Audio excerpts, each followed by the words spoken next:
En 2006, j'ai vu une quinzaine d'entreprises à l'époque et j'en ai conclu que je n'arrivais pas à trouver et je ne voulais pas rester, c'est important pour ceux qui sont en termes de projet de reprise, rester au bord de la route, c'est-à-dire que quand vous avez été très opérationnel une boîte, je veux dire, attendre pendant 1 an et demi, 2 ans que vous trouviez l'entreprise de vos rêves, je trouve que c'est une illusion. Pendant ce temps-là, non seulement vous perdez du fric, vous mettez de l'argent pour les conseils, et puis troisièmement, vous faites un autre truc, c'est que vous n'êtes pas actif, donc vous perdez de la valeur.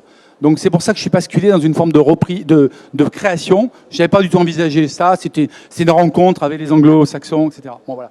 Donc si vous voulez une quinzaine, donc ça a duré pendant. Moi j'ai pas fait au bout. Je suis pas très patient, hein, je veux dire. Donc au bout de 8 mois j'en pouvais plus moi. Donc je suis passé à autre chose.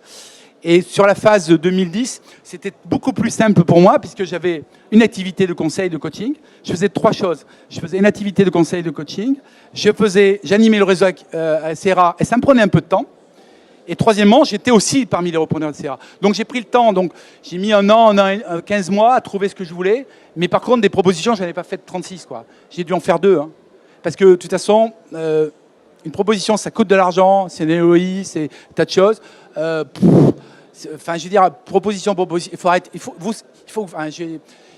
Le point, c'est pas financier, mais quand vous allez voir une boîte et vous avez déjà un doute, enfin, vous déjà un minimum de doute sur ce qu'elle a fait, c'est même pas la peine, vous arrêtez. Vous arrêtez. Et moi, j'ai eu plein de doutes. Là, je me suis dit, j'ai vu le bureau. Alors, certains de mes collègues CRA ont trouvé le bureau d'ailleurs magnifique. Il est toujours magnifique. Mais c'est pas, quand j'ai dit j'ai le bureau, je me suis dit, là, je peux m'asseoir et je sens qu'il y a un truc à faire. Voilà. C'est intuition, hein, mais l'intuition chez un entrepreneur, elle est bonne ou elle est mauvaise. Elle est mesurée par les résultats derrière. Mais bon, voilà, je crois que c'était un point important.